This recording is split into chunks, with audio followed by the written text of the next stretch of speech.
Hi everybody, welcome to the GamerDad Talk Show. We have a family affair tonight. Look at this beautiful family behind us. This is the Barton family. They all go by different names, of course. They're all related. We have David returning. David Barton. He was on our premiere episode. And filling in next to him is his sister, Nicole. Hi. It's so hard with my rear view. She is pitch-hitting for her brother, who is doing what right now? Laying in bed, sick. Laying in bed sick. He's had a massive gallbladder attack, so we wish him well. You'll find out why we have Nicole on the show, not only as a pinch hitter, but she's got some pretty great things that we're going to talk about, because she is an NLP programming specialist, which is a neuro-linguistic programming specialist. We'll talk about what that is. Very, very cool. And of course, we have Mom over here, 𝗕:𝗶𝗶𝘀. Perfect. There you go. She also has a wonderful history of being an RN. Give us like a 10-second spiel of what that has entailed for you. Well, when I got divorced, I went back to school at 38 years old, graduated at 43 in nursing, and went straight into labor and delivery. Did NICU for many, many, many years, and I just recently, within the last 5 to 6 months, moved down to same-day surgery. Fantastic. There you go. So we're talking healthcare. We're going to talk mental health. We're going to talk being a parent, all the kind of stuff. It's a GamerDad Talk Show. It wouldn't be much of a dad show if we didn't talk about parenting. Yeah. So away we go. We'll have everybody take their seat, and we'll we go can talk around. about David. And we can talk about David. Well, I think it's interesting because on the radio today, I found out today's National Suicide Awareness Day or something, right? Thank you so much for bringing that up. So the students at Murray High, I was talking to them about this yesterday. I was helping them set up some AV gear. And they said, can you talk to us a little bit about suicide prevention, since they're focusing a lot on it? David, since you brought it up, what are your thoughts on that? I mean, life gets better. If you or someone you know is having suicidal thoughts, you know, there's a hotline to reach out to. There's a great song that tells you the name of that phone number. A song. It sounds like it did a really good job for you. Well, I was going to say. I've never been. The only time I was going to say I'm not suicidal. I've never been. But one time I was on this trial medication, and when I was coming down from that, it did give me suicidal thoughts, and that was trippy. Wow, that's especially because I'm the guy that's like, I'll live for 3,000 years. I'm fine with that. So it was like, I don't want to cut my nails one damn more time. What? Did I not tell you about that? No. Yeah, Metadate. They had me at 30 grams Metadate, and it was not. Wow. Which is weird, because coming down from Adderall, I'm super grumpy. But coming down from that, I was super depressed. That's crazy. So, I mean, super depressed. What kind of thoughts are going through your mind from depression to I want to end it all? I don't think I've ever felt that depressed, so I can't relate. Could you maybe expound on that? Well, I would say mine was very limited, because like I said, it was based off of a mind-altering drug. Yes. It was not how I normally would feel. So it was kind of bizarre, but to me it was just like thinking about everything that you have to do daily. Meals to cook, meals to eat, clipping my nails, and I was just thinking about that like, every week I have to deal with these stupid nails. And it was just like, I don't know if I could do this for another 70 years. Yeah. Wow. That's a lot of nail clipping. I just did mine today. They look pretty good, but you know,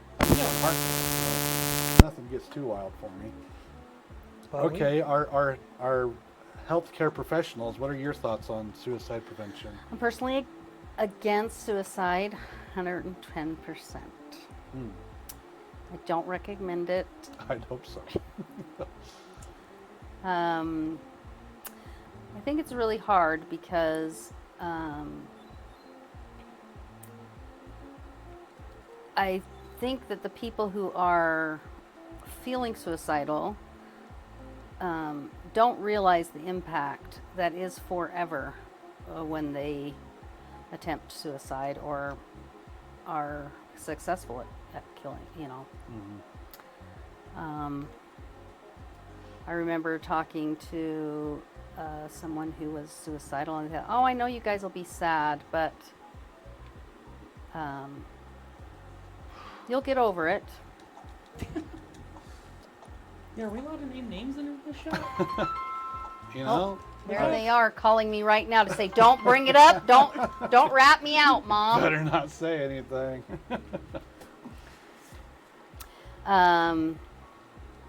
Yeah, I've had a couple of kids who've struggled with that.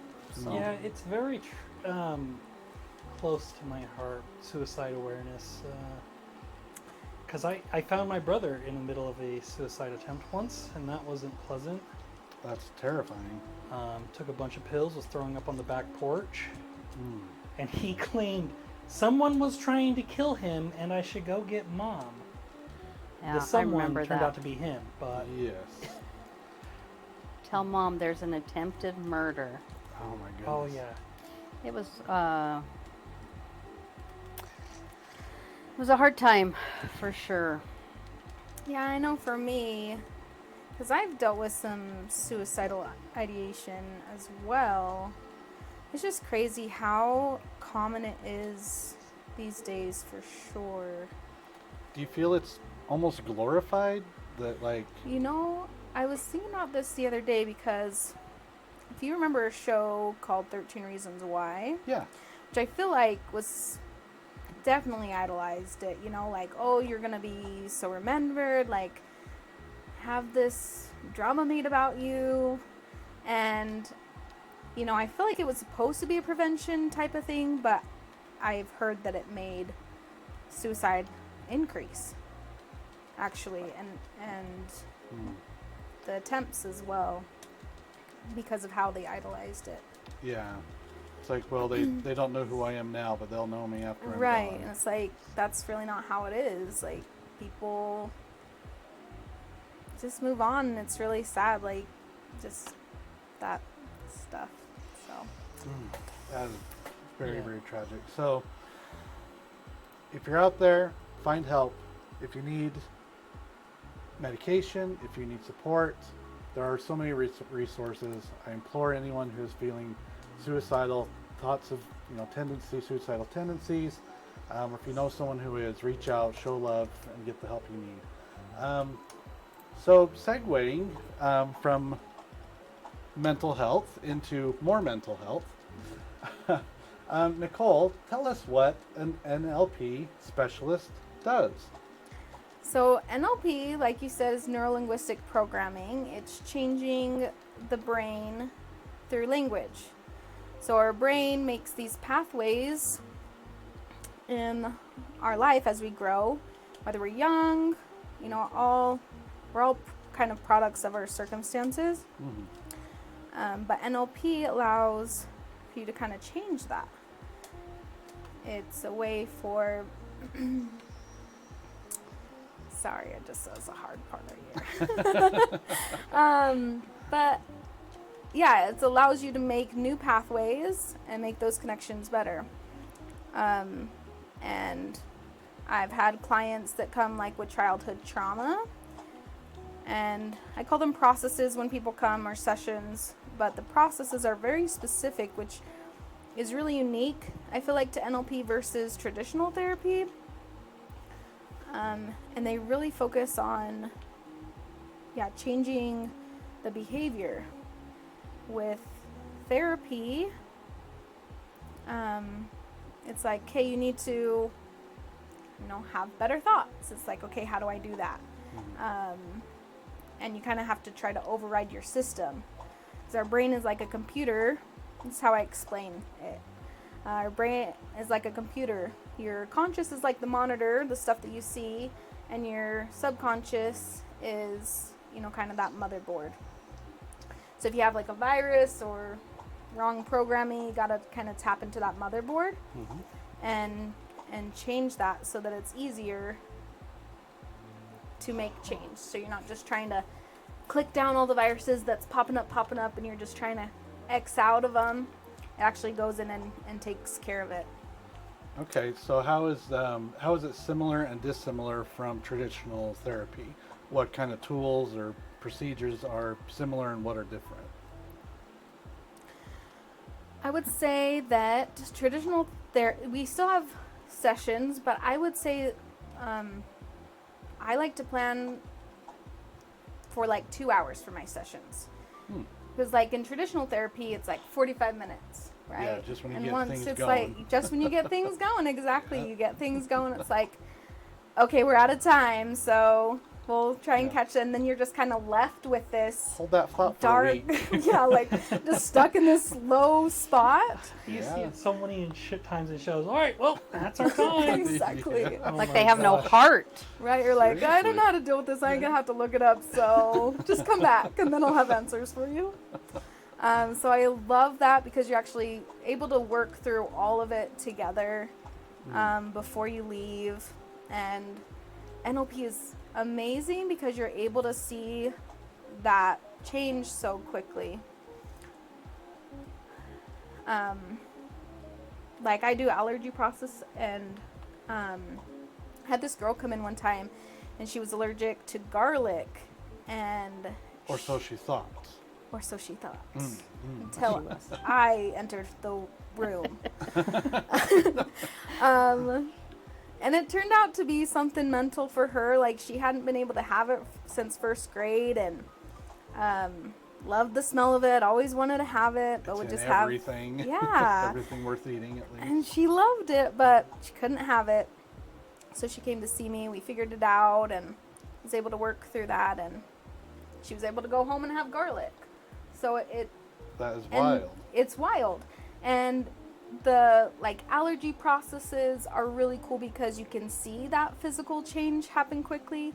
I feel like the trauma does happen quicker, but it's not as like, okay, try this and see what it's, like the physical response is so rewarding to see because you can try it and just experience it.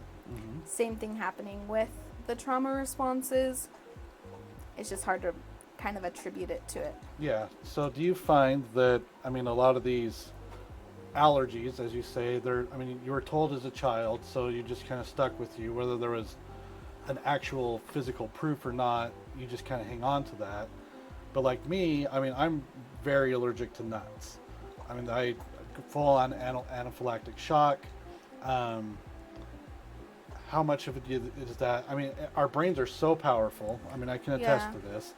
I suffer from PTSD from an ascending aortic aneurysm I had in February, and I've never had panic attacks until after that. And so I understand how physical these reactions can be, even though it's just our brain tricking us. So what would you say to someone like me who comes and says, I've been allergic to nuts my whole life, can you fix me? Yeah, I know that it can work. I haven't done any like severe, the anaphylactic severe, but the person that taught me has. And she's done it for gluten allergies and things like that, where, it's really impacting people's lives, and it works, and it's crazy. And I would just say, why not give it a try?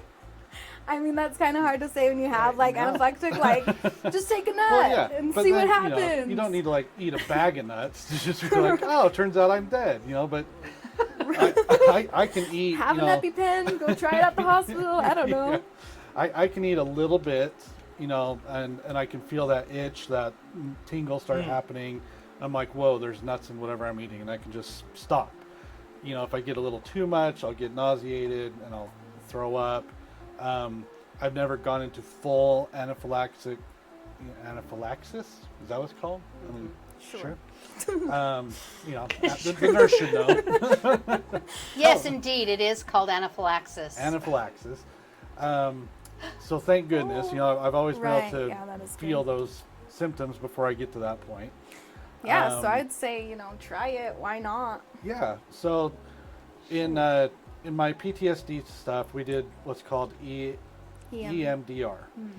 I mean, is that something you use as well when it gets like some of the deeper traumas, or is it more just kind of verbal communication? Tell me about your mother kind of situations.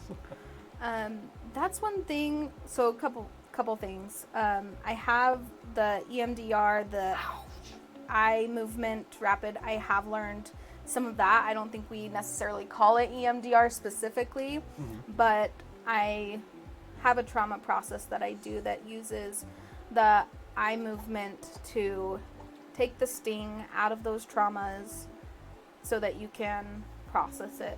What is this Better. EMDR? Yeah, it's eye movement something EMD. I don't think we've said it so far on the stream, right? I don't think so. Let me check. Is it okay on what's- camera if I keep turning around like this? Of course. Nobody cares. Well, then you're on my camera, so it works out just fine. Eye movement desensitization and reprocessing. Yes. So desensitizing you, right? So like when you think about a trauma and it's like too overwhelming to even face it. So Yeah, it was really intense. I Yeah. mean, you relive the whole experience as you're watching this ball bounce back and forth on the screen. I was just doing it remotely. Some people do it in person, which I imagine you do. And you relive the moment. You talk through it. You pause. You breathe. Whatever you need to do. But the more you talk about it, the more you share your story. And then also with this eye movement, it helps you to separate the emotions from the memories. So Yeah. the PTSD and what people who suffer from that in the military and from traumatic events, those emotions you still feel as if it literally just happened to you. So Right. you're still living as if it was happening. And if you can separate those emotions from the memories, like, yeah, this happened to me, but I'm not feeling that panic. I'm not feeling that sense of danger or loss or whatever it might be. You can then live a more functional life. You can share your story. People go give TED Talks and write books and stuff, but sometimes it's too hard to relive those memories without being able to separate that. So yeah. Well, in those eye movements, you access every part of the brain, and so putting it in each part of the brain, your creative side, the emotional side, just does that. Like it's pretty incredible, and I don't know the complete science behind it, honestly. And it's pretty wild. but it's pretty amazing, yeah, what it can do. And so I've done that a few times, and with the eye movement, there's another one that I do that it's a lot of visualization. There's one that I do where you watch it and then you move the scene, like you watch it forward and you watch it backwards and you add different things to it. But yeah, a lot of my processes are a lot of visualization. And then I was gonna say too, the second thing with the kind of the differences between the traditional and NLP is I forgot what I was gonna say. It was something that you said though, but yeah, a lot of visualization. Oh, that you don't have to like go into those super details. And that's kind of hard to explain without just like doing a process. Doing it, yes. But Let's do it right now. I don't know. Shut the games off. David, sit down. NLP takeover. But yeah, you don't have to, with the childhood traumas, there's a process where you don't really have to go. It's just talking to that younger self. What did they need when they were younger? And you being older and wiser know what that little boy or girl needed or little person needed. And so you add it to those memories, and then we have them walk a line and kind of rewrite their history and go from there, and it's pretty incredible.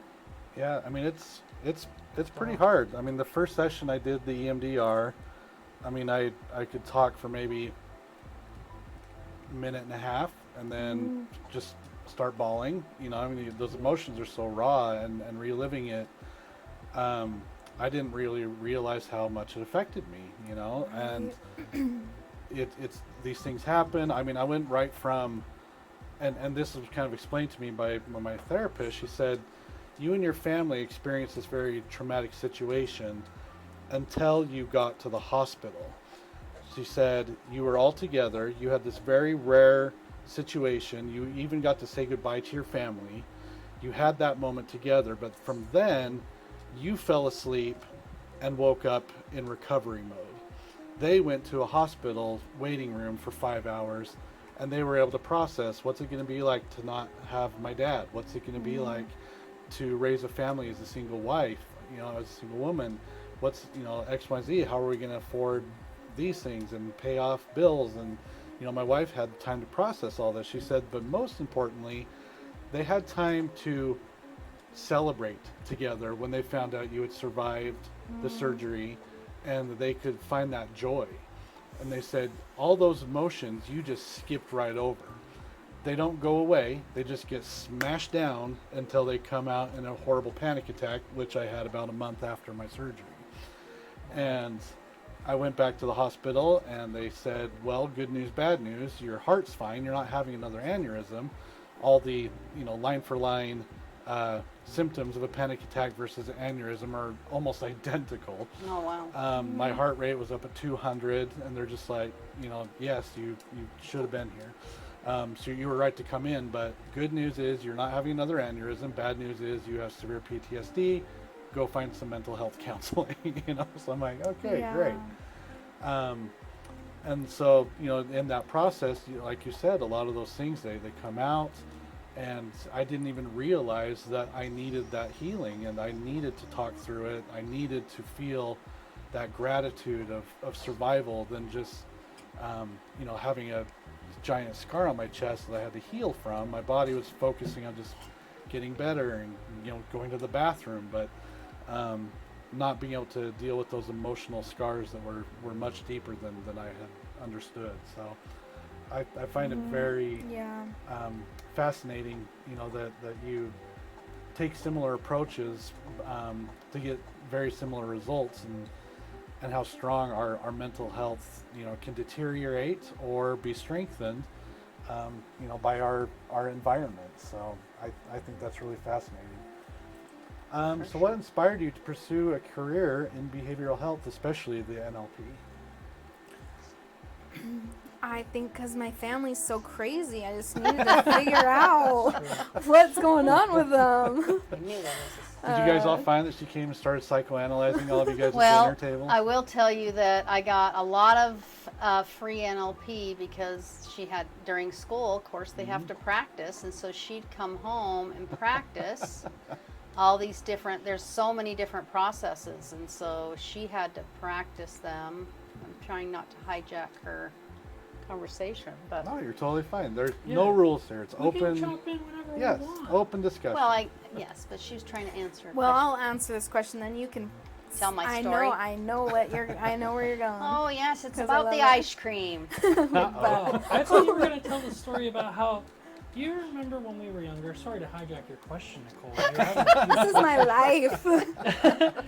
But when we were younger, there was 4 of us on pills, or 3 of us. And what you would say, Chris takes pills so that he likes the rest of us.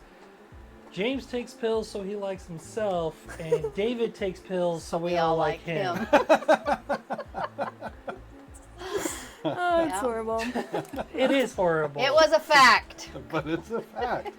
You know, we are, And like look, you said, we still like David today. Those pills work.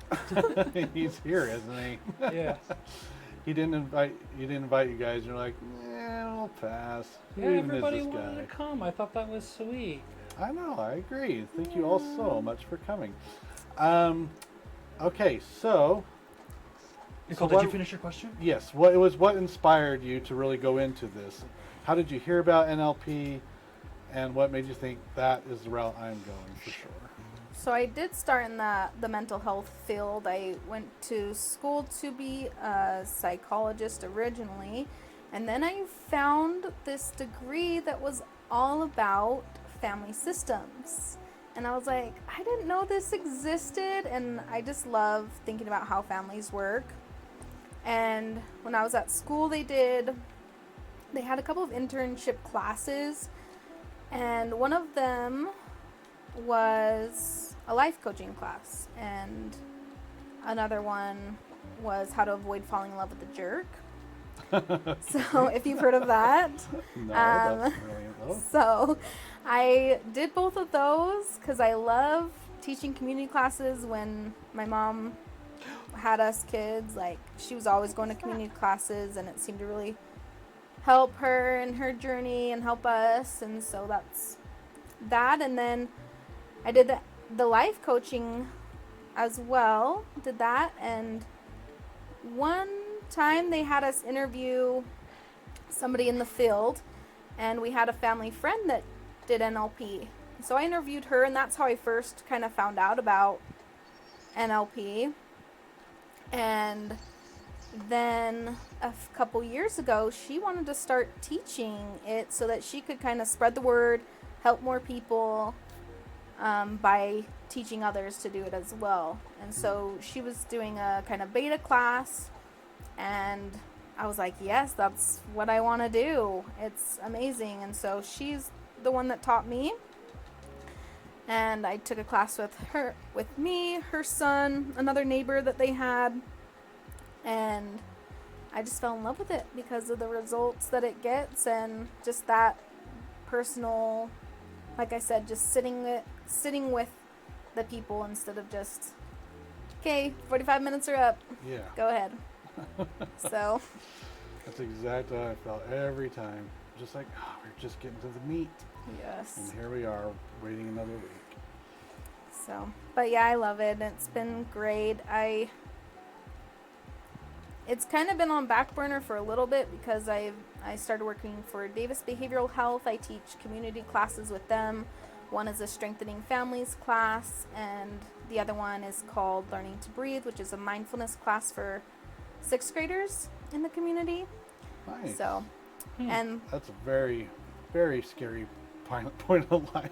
yeah, All of Time our to teach kids. them. Oh And yeah. they're All of our so kids are like getting ready for junior high. We're like, oh, is it time to pull them out and homeschool them for 3 years? right? Yeah. They're so stressed, and they are the most self-conscious people, you know? Oh, like that yes. age is just so much. So I love it, and I love doing that. So I've been kind of focused on that, but I really love NLP. I love that connection and the results and just changing people's lives and everything like that. I love Yeah. it.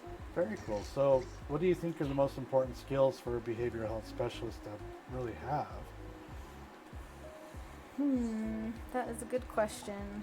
I do think that there has to be something said about just the connection and rapport that you have. That was a big thing with NLP. We learned how to build rapport really quickly. Because if somebody doesn't feel comfortable with you, they're not going to be able to really bring out those parts of themselves. And I don't know if that really is your question.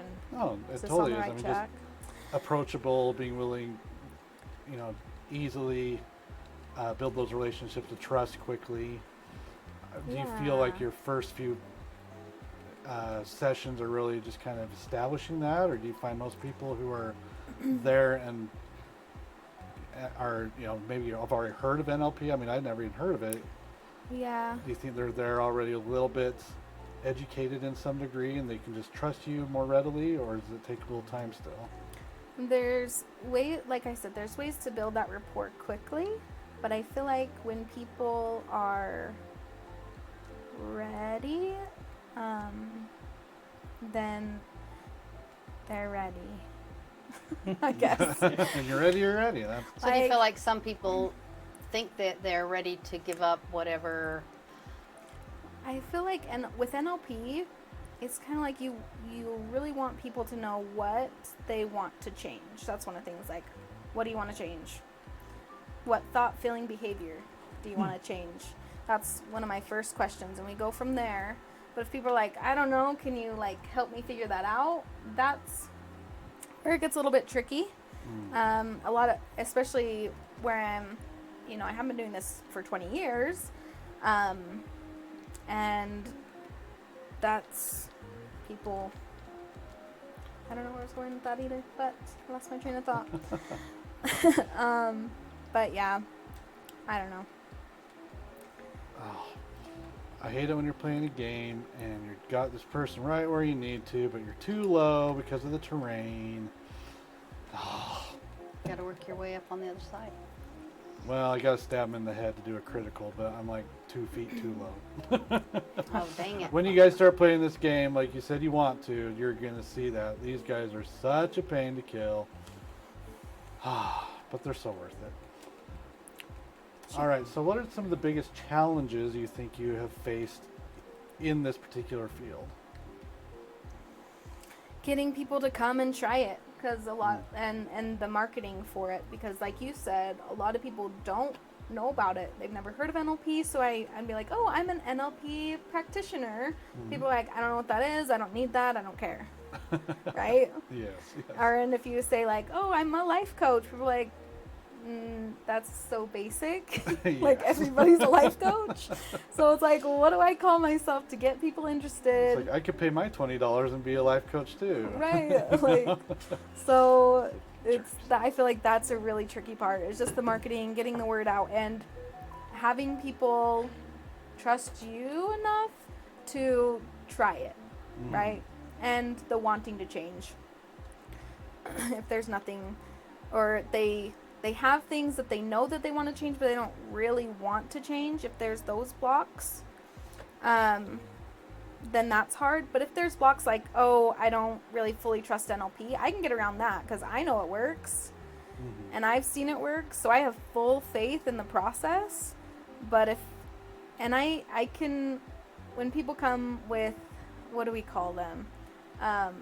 Basically blocks of, oh, I want to give up ice cream, but you really love ice cream. Like, there's some of that we can get, but it's just like, if you really are holding on to your stuff because you like to have stuff, Like ice cream. that's, well, yeah. I feel like if it's a specific thing that it would be easier to get around, but if it's, I like to have, this is kind of my identity. But there's ways to get around that too. As long as you're willing to trust the process, you can get around that stuff. But Well, I think it's important to point out too that whatever part of you is doing that, if you're allergic to garlic, for instance, your body, your brain is making you allergic because it truly believes it's dangerous to you. yeah, If you're having a panic attack, it's because your brain is telling you something horrible is happening. So yeah, your brain always wants to protect you, and it's always going to choose the best thing it's trying for to do you. something good for you. Yeah. And that's the thing with NLP, it's just teaching your brain better ways to get at what it wants. And so a lot of it is, okay, what do you want from this? It's a lot of parts work, which is just talking to the different parts of you. And then moving from there, figuring out, oh, you want peace? And you're doing it by having panic attacks? That's not really working for you, is it? No? Okay, let's talk about some ways. And that's where it's like, okay, what does peace actually look like to you? And how can we get that? So, and then once your brain sees, oh, there's a better way to do this, a quicker, faster way, then yeah, I'm all for that. So our brain is really good, and it really, like you said, they're just amazing. I was watching this video the other day about tricks of the brain, and how, specifically with memory, and how if you say that you're bad at remembering names, you're going to be bad at remembering names. But if you say, I'm not good at remembering names, or I'm not good at this yet, even just that yet is It's a qualifier so now. yeah, it's so powerful for your brain to just be like, yeah, not yet, but I can be. It's that growth mindset and fixed mindset, which is so powerful. Well, self-talk, they've been saying for years how important that is to have good self-talk. Yeah, absolutely. So, Well, my experience, like I started to say about the, we're going to talk about the ice cream now. I had this one About time you guys client are that was beating addicted around to it. ice cream. So she would come home and have to practice her NLP different things. So whatever thing she was doing that week, that's the process she would be using. And a lot of it reminds me a little of hypnosis kind of, because you're really you're in your own head. You don't have to tell her anything. You can keep it all to yourself. You can if you want. You don't have to not tell her what you're thinking about. But at the time that was going on, I was super addicted to ice cream, which everyone always laughs about. But it was becoming a big problem. I mean, but who isn't addicted to No, ice cream? seriously, I was having it for breakfast, lunch, and dinner. Like, okay, you were addicted to ice cream. I was addicted to ice cream, and I could not say no to it. Does that make sense? Like you knew it was a problem. but Yeah, you and I'm couldn't like, stop. no. Anyway, it was, and so every time we do a process, and she'd like, think about a problem or think about this, and so I always thought about the ice cream. And there was a lot of processes that we did, so I'm not sure which one worked. Boy, I wish I'd picked something less specific than ice cream. Like more like eating healthy or not snacking so much, or something that was more specific, because I didn't notice an overnight change. I just was having a lot of ice cream, and so I was thinking about it a lot. And then one day I was thinking, I haven't had ice cream in a long time, like several weeks, which, like I said, considering I was having it 3 or 4 times a day, and I was like an alcoholic with ice cream. And so I I can suddenly stop anytime I realized want. it was, all of a sudden I realized I hadn't had it in a long time. And I was like, what? That is impossible. Like, it was so flabbergasting to me that it worked. And Nicole was saying, yeah, because every time I recommend it, I would talk about my ice cream thing. And she's like, so I've said, I don't know, like for you and your nut addiction, I'd be like, well, it might not work the first allergy. Sorry. Allergy, Not maybe it addicted. wouldn't work the first time, but you might Gotta give me could. some nuts. Well, they are pretty delicious. I don't think I'd like being. I couldn't tell you. I'm not allergic to most everything. I can have peanuts though. Oh, that's where I That's got it from. interesting. I'm always a little lucky. I'm not allergic to anything either. So, Lucky. so it dawned on me that I wasn't, and I was really nervous because you hear when people are allergic, not allergic, but addicted, like an alcoholic can't have another drink the rest of their life, or Yeah. they go right back into it. And so the first time I went to a party or something where there was ice cream, I was like, dare I have a bite? Like, should I not? So I did, and I have a healthy relationship with ice cream. I couldn't even imagine ice cream going bad in someone's fridge, and I have ice cream that's gone bad that I had to throw away. So it went from one extreme to the other. So, and that's not my only experience, but that was my first experience with NLP. And it just gave me faith, like I said, that it can work, because there is no way I would have ever thought that I could go days and days, weeks, months. And sometimes, like my daughter one day, I was having I was really depressed and having a hard time. And so she brought, not this daughter, a different daughter. I had a lot of children. She brought me a carton of ice cream to cheer me up. And I didn't even really feel like ice cream. I'm like, thanks. And I appreciated the thought, Yeah. but I just didn't feel like ice cream. And that, again, never would have happened in my previous relationship with ice Okay, cream. what's your favorite kind of ice cream? Like, Yeah, I was gonna is say, this- so is what's this your just like brand? vanilla? Is this Oh, plain? gross, no. Mine has to have stuff in it. My favorite ice cream is called, I think it's called Bear Tracks or Bear Oh. Attack. Depends on who makes it. But it's chocolate ice cream with caramel swirl, and then it has cashews in it, and they're typically covered with chocolate. Wow, that's a lot of chocolate. That's It's a lot of caramel. Oh, I love I caramel. love caramel. I love caramel too. What are you? But chocolate? So my favorite, 𝗪𝗶𝗶𝗶s. You cannot get the cookies and cream ice cream. You have to get a caramel malt with Oreos ground up in it. Oh wow. Okay. Yes, because if you just order it the original way, just like a caramel Oreo ice cream, they'll just make it with the nasty stuff, and it's not great. Okay. So, try it. It's life-changing. Is 𝗪𝗶𝗶's really popular around here? Oh, yes. I don't even know where the store is anymore. It says they got rid of the one that was closest to me. I think. Didn't they get rid of that one on Redwood Road? What one? The Is it 𝗪𝗶𝗶's on 54th and Uh, Redwood is still there. Yep. I went there the other day with my friend Russell. I haven't Oh, been there in fun. So long. We did the Olympic Ah, shoot. pajama party for the announcement of whether they're going to have the Olympics here Yeah. at 3 a.m. That sounds on horrifying. Pioneer Day. Then we went to, Pie and Weather. Beer Day. Hell yeah. actually maybe that was something else. David's favorite I day. know. Love me some Defender. pie. Let me see if I need Defender. Shoot. All right, so quick break. Why are you guys playing what you're playing? This is the greatest game ever made in America today. That is a bold claim. It's pretty accurate. It's All right. Well, it's I a like buggy mess, but it. it is really It is fun. like this is how you know it's the greatest game ever made is because it has so many, like you said, bugs.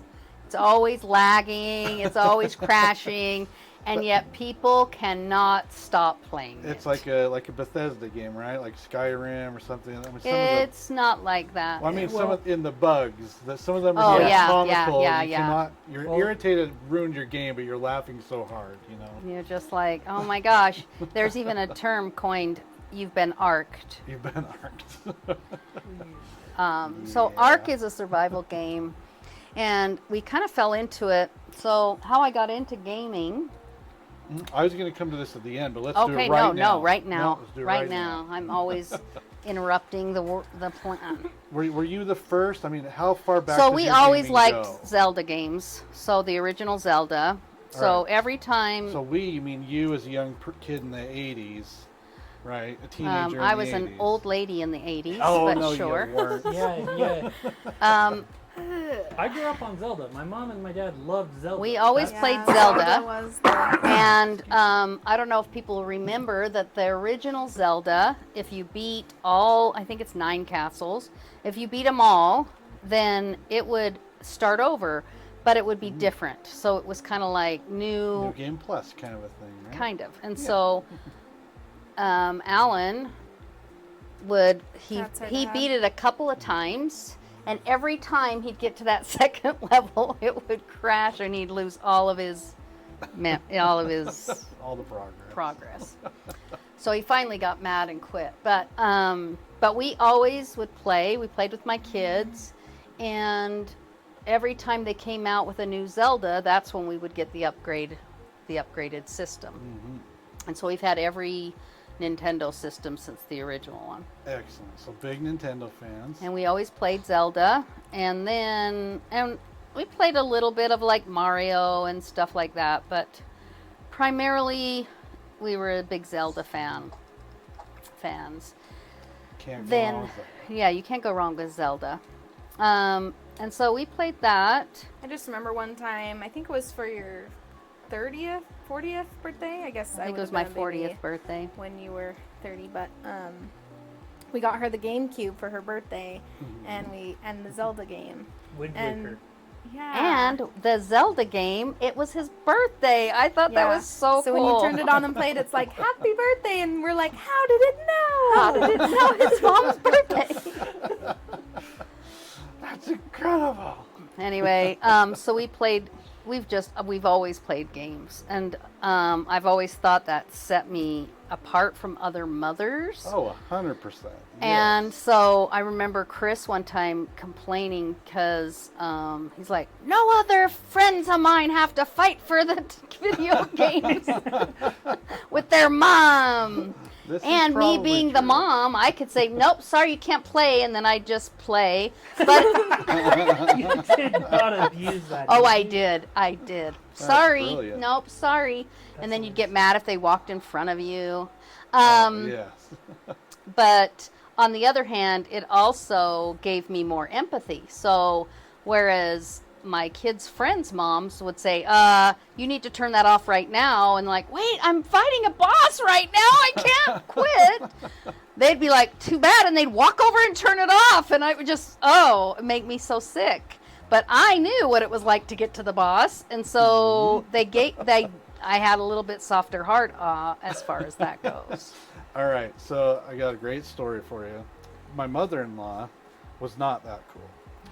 She was telling us this story with my brother-in-law. His name is John. He was about 8 to 10-ish. He was probably around 10. And she's same thing. Mom, I'm at a boss. I just need a few more secs. Sex turned into Sex. hours. Yes, no. Her reply was, John, you've had enough sex. Put it down. Put it down and come get dinner. And the family just froze, going like, did that just really happen? John, you've had enough sex. Come for dinner. Oh, that's hilarious. No more sex. No She more. said. Oh, That's hilarious. okay. So, I mean, were you raised? I mean, I assume think- you had an Atari. You had to be. We did have the from Atari beginning, growing right? up, but our first computer you had to use DOS on, and so you learned kind of basic DOS, and then also I'm trying to remember what it was called, Zork or something. I don't know if any yeah. of the nerds out there remember that. And so it was kind of like an adventure game. So we always did like adventure games, but you had to type out what you were going to do, and then it would tell you, the window, you'd say, open the window, and it would Yes. say, it's locked, it can't open it, and then look for a key. I And remember so that's that. where I started, and then my parents got Atari. So my dad, I think, was kind of progressive in that. I mean, I don't remember him playing a lot, but he's the one who got those systems for us, and we started playing. I got into the more current games, like besides Zelda, because I went over to my oldest son's house one day, and he was playing video games, which is pretty typical for our family. And he had a headset on and was talking to someone. And he said something like, okay, David, go over here or whatever. Because my kids don't turn off the TV when I come to visit. They just keep ignoring me and talking while they play. And I'm As long like, as you don't David, suspect. David? Is that our David? And he's like, yeah, he's playing too. And he's over there playing, they were fighting something. It was some fighting Probably game. Destiny. It was Destiny. Anyway, I just thought it was so cool. And for my birthday that year, they got me a PlayStation. That was my first PlayStation. Oh yeah. They got me a PlayStation, and they bought me Destiny. Yes. And a headset, and the whole shebang, so I could play with them. Well, I'm not a Celebrating big 10 years yesterday. 10 years we've all been playing Destiny. How crazy is that? It's crazy. But I didn't really like Destiny that much, but I loved being able to talk to my kids, because my kids are all adults and they all have their own houses and they live somewhere else, and you just don't, that connection's kind of gone as a mother. You're used to having them around all the time, and all of a sudden they've got their own lives that they're living.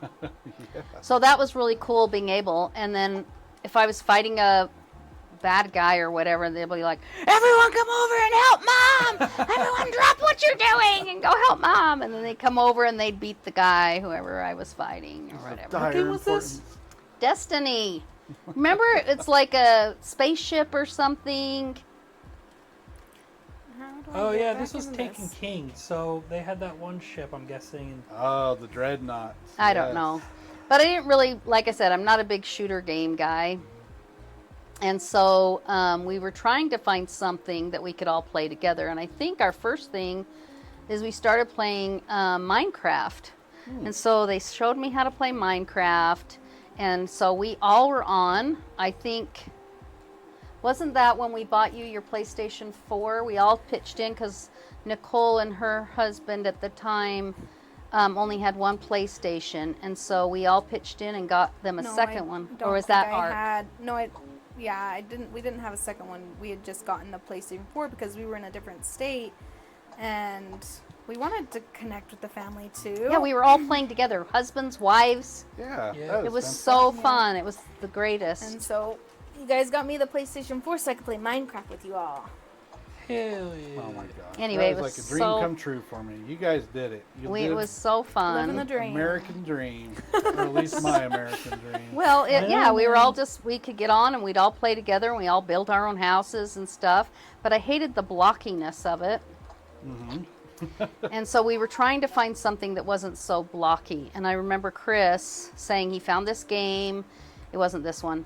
He found this game, had better graphics, more realistic, blah, blah, blah. And he had, so we downloaded it. And it's called 7 Days to Oh Die. my gosh, for real?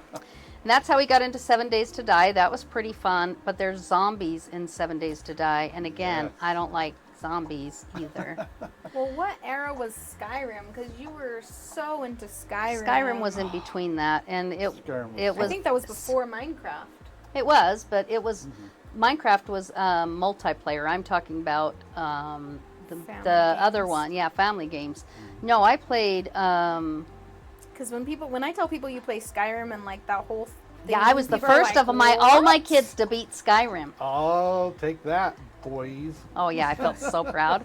I think I didn't might buy have been it. I the. didn't beat it until like they came out with remastered versions. Seriously? I just was not into those Elder Scroll games. Oh my I gosh, didn't like them. They're creepy. I didn't. they like the reminded graphics me in of Zelda, but a little more hardcore. You know, them. more open grown up. world, right? Yeah, they were more open world, but they're still linear as far as gameplay goes. I mean, you can do different quests, but there were puzzles to figure out. There was just the things that I liked about Zelda. Options Yeah, because I remember galore. you were big into the one before Skyrim, or Was Yeah. that Elder Scroll? Was I don't know Oblivion. which- Yeah, oh, Oblivion. yeah, I remember you guys always were having conversations about Oblivion, and I felt a little bit left out, but I'm like, I'm still not playing that. Well, the thing is No that way. I got divorced from my first husband, and I made this list of what I wanted in my next husband, because I was going to do it right this time. That's right.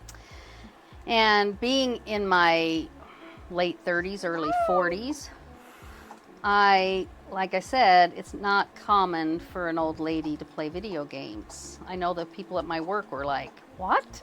You play video?" They still think it's cool, I guess. It is very cool. But so that was on my list. I wanted a husband that wouldn't make fun of me because I played video games or complain about the fact that I play video games.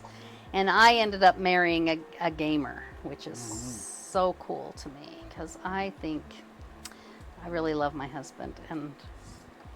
And so we play together.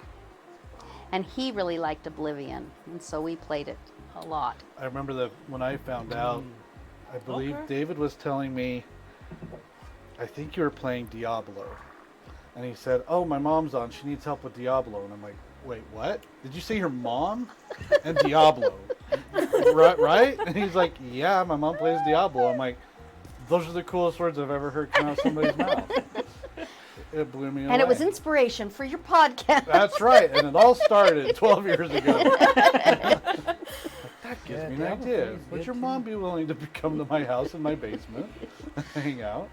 Yeah, but my husband was more of a gamer than I was. He played EverQuest, I think is what the name of yeah. it was. It's kind of like That's true, World. gamer nerd. to my Yeah, dad, that's yes. kind of like World of Warcraft, I guess. I never played either of those. And one of the reasons why is because people would say, "Oh, with what you like, I think you'd really love World of Warcraft." And I was like, "Yeah," and I'd never get off the computer, the video games, because at least with Zelda or the games that I was playing, Oblivion and all those games, they all end. And they stop when you're playing them. When you're playing a single player game, you start right where you ended, right? Yeah. Whereas these online games that everyone's playing nowadays, or we are playing, the game keeps going. while you're not on. And Yeah. so you could lose all your stuff because somebody killed you while you were offline. And Worst. so, How dare they? and so I was like, yeah, I know I'd like it. That's why I haven't played it, because, you know, I'm trying to raise these children of mine. And I would but just you're play raising all them the right. time. Yeah. You know, it was when my wife and I got married, she did not know how big of a gamer I was. We were getting through college, and you know, there were many times where, I mean, we'll call it how it is. She was my sugar mama. She worked really hard while I was getting through school, and I was doing my internship, which was not paying super well, and I had a lot of free time, and she worked and did school, and I took a little bit of advantage of that, but I've since repented of my transgressions as I've matured into adulthood. But I played a lot, and she's like, I never realized how much you really like video games. And I said, is this like a deal breaker? She's like, no, but let's just put some boundaries around it, you know.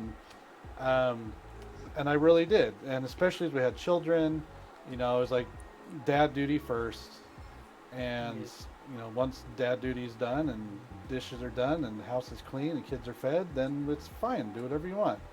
And sometimes that was 20 minutes, and other times it was 3 or 4 hours. So you know, we tried to keep it in the bounds of making everybody happy, because if mom ain't happy, nobody is happy.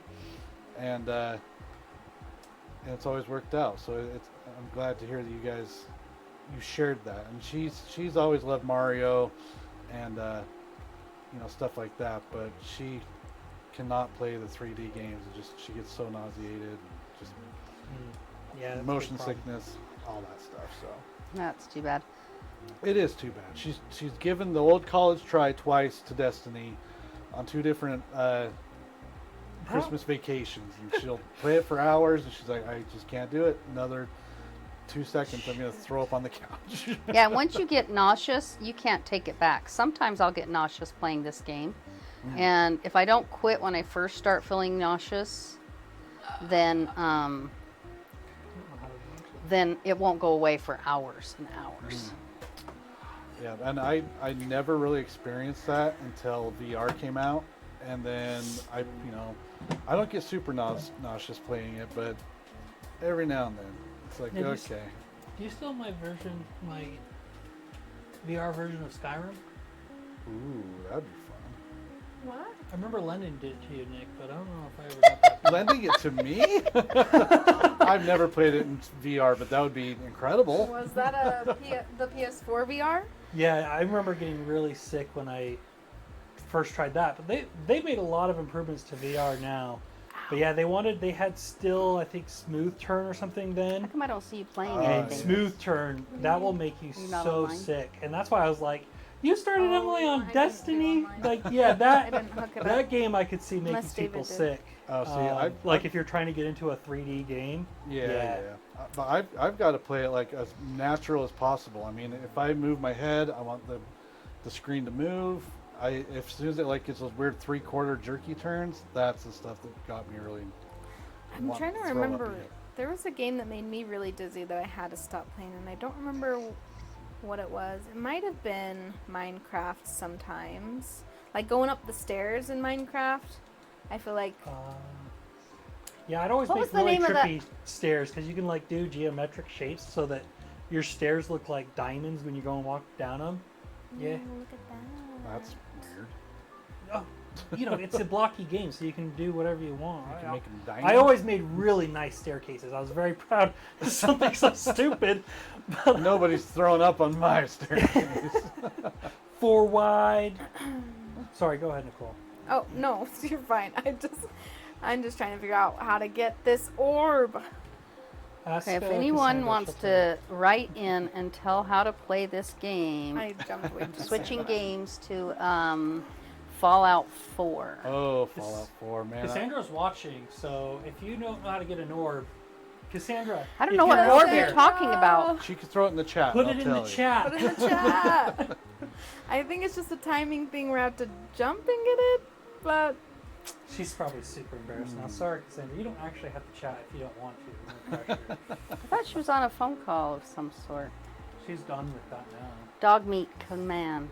No, some guy told me this. So I have some weird problem that I don't know how to explain.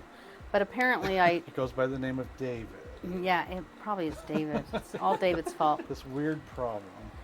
But I just talked to people about things. So I called to complain that my internet wasn't working. And while the guy was trying to fix it online, while we were talking on the phone, we ended up talking about all the different games that we play and other things such as that. And so he told me, like I like Ark, and I always end up coming back to Ark. He always comes back to Fallout 4, and he just loved it. I put hundreds of hours into that game. And so I decided to buy it, so I bought it, and I'm trying to play it. I cannot figure out what the purpose in life is, and I don't know where to go. I pick up everything in case I'm supposed to pick it up, and I don't even know where I'm supposed to be going right now, so... Those open world games, I mean, you stumble upon where you shouldn't go fairly quickly, I feel.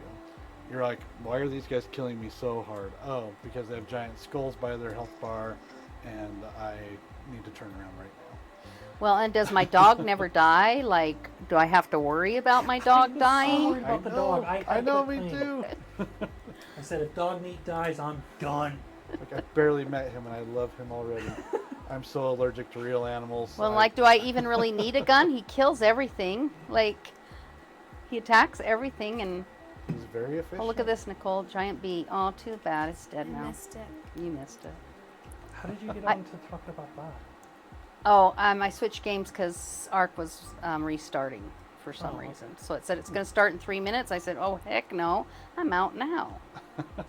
Anyway, my problem is that I just I don't make friends necessarily, but kind of like that with people. Just salespeople to come to the door. Yeah. Yeah. This guy came to the door selling security systems, and next thing I know, he's at the family barbecue. And then he came back the next year too. And we're playing Ark together online. That was the Vivint guy. So funny. He did come back, that's right. Yeah. That is It's like, oh, you hilarious. guys got that party again? Let me come in.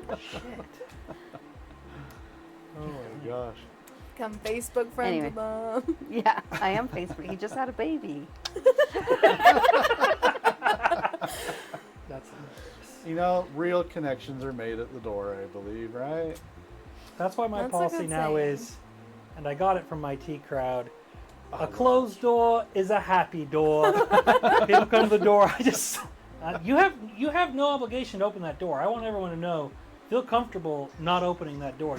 You don't have to do it. I have such a hard time not doing that. I'm like, I know that I'm home. They're Even gonna know. cops. You don't have to open it to cops either unless they have a warrant. It's Okay, true. I don't know how to kill True. these guys. So now what? Now what? Do I have to put this thing on? Do you have your VATS enabled? So what was the question? There was no There question. was a question? No, we're just talking. We're talking video games. and I'm that a was rambling. okay. I'm I a, remember the Yeah, question. because I keep waiting to tell about my sweet. Oh game, yeah, but- please Like, tell about yours. Why are we playing these games that we're playing? Yeah. I'm playing Sackboy because I've been playing games with my 4-year-old. And this is a game that he can play, and I'm so proud. He's been doing so good. Isn't it like such a proud moment when your It children is. are actually start holding their own in video games? Yes. Well, like, his hands are so small, so I'm like, I feel like he has more skill because It he takes has mad to navigate skills. it. He has to figure out the buttons with my these gosh. small hands. It's so true. I Got your actually was diamonds. playing Stardew Valley with that kid the other day, and it was hilarious. Oh, he goes to bed all the time, doesn't he? Well, I was trying to navigate through the menu. I don't know why. I was having him like start his own character or something. And man, trying to tell that kid what button to press was. And then he kept telling me a different button. I'm like, dude, don't push that freaking button.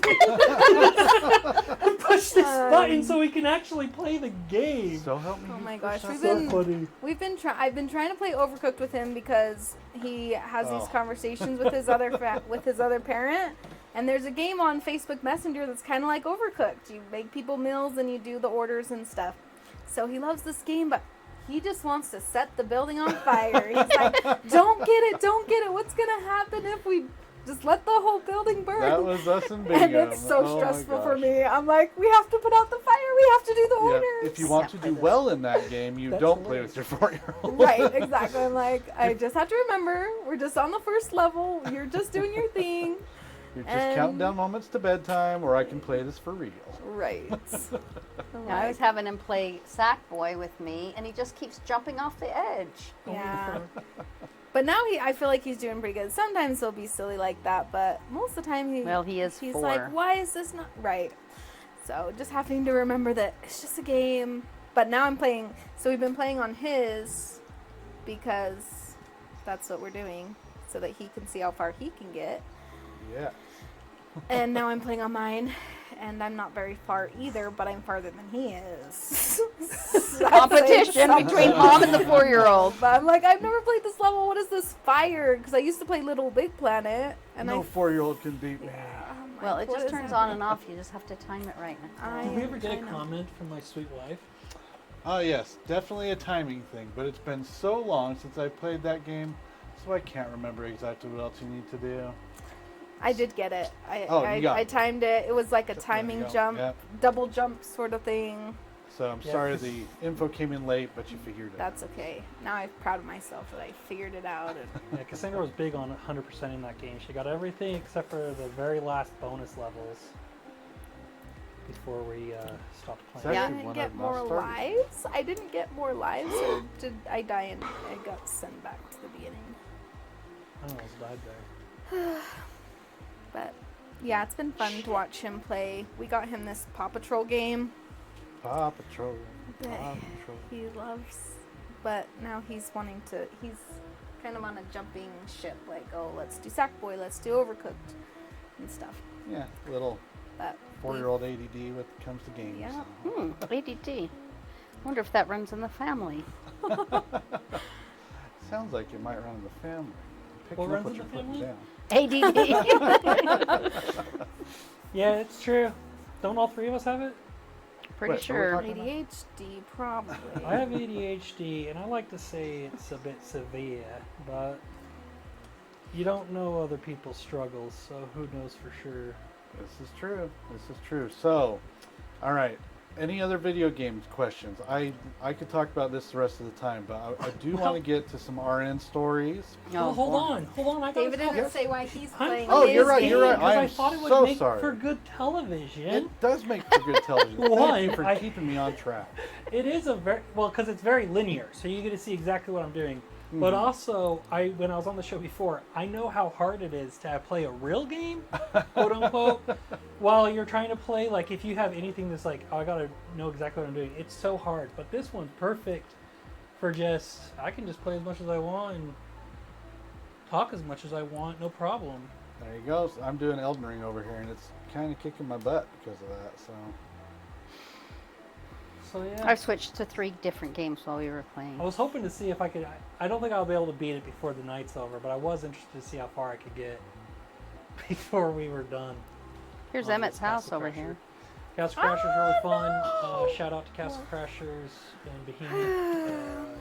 They're just coming out with a new DLC on Steam, so great time to get into the game. They're still making DLC for that game. No, dude, it's like they came out with some other ones long time ago. It's not like Terraria where it's constantly, every couple of years something amazing coming out. But Yeah, I was going to be pretty surprised. I mean, that's a pretty old game, but yeah, I think it's because they're coming out with a new game, but apparently it's going to let you make your own character. They're going to have, if you've ever played, there's a boss called the Painter, and so he's going to have his own like island or something, and you'll be able to design your own characters. very cool. So, do you remember the game Alien Hominid? Yeah. No. That was the first one, I believe, before Castle Crasher, right? Same developers? Yeah, and Battle Block Theater, I believe. Ah, yes. Because you can actually play as the alien and the Battle Block guy on Castle Crashers. On That was Castle. part of the DLC. That's awesome. Yeah, I was all about that game. It was pretty fun. And I keep dying. Because new character. These people are going to think I'm so noob at this game. I'm fighting a dog with like human Anyway. skill. It's like dodging me and So that's strafing me. fun. I'm playing this really fun game. But yeah, you can get some RN questions. I'm done. No. I want to hear more. More. More, How do more, you more. like it? How do you So, like it? what is your guys' family's like go-to game? What is the one that you, besides Destiny, you said that one, which is awesome. What else have you guys played all together that you've really rallied around? Well, we started with Minecraft, went to 7 Days to Die, then my other son, Ender, his friend was playing Ark, and then we all went to Ark. Played Ark like crazy. Yeah, And then, I never got to get into it too much. I was going to say, that's the only thing that I really have played since. Yeah, we got on Ark and they just freaking love that game. So they were even doing like their own private, because it's an online always game, right? Mm-hmm. So they were buying like servers that they could play together all the time without other people coming in and smashing their stuff. But for me, it was always just a weekend game. I could get into it for a weekend because they give you a dragon. You ride around killing everything on your dragon, and you're like, all right, well, that was fun. Anything else to this game? No? All right. But When we had a GameCube, we were playing, and it's still one of my favorite games, especially now that it's been remastered. It's called Crystal Chronicles. oh yeah, yeah. Final Fantasy. Final Final Fantasy, Fantasy, right? Crystal Yeah. Chronicles. I I think do David think bought about us that. all that game so we could play it again. I remember that. Yeah, and they remastered Nice. it, so now you can play on PS4. You can play on And PS4, you can play on your PS4. phone, you can play on Switch, you can play on, Yeah, and you can all play together, which is really cool. but you'd hook up your GameCube to, or your, not the GameCube, what is that? Game Boy.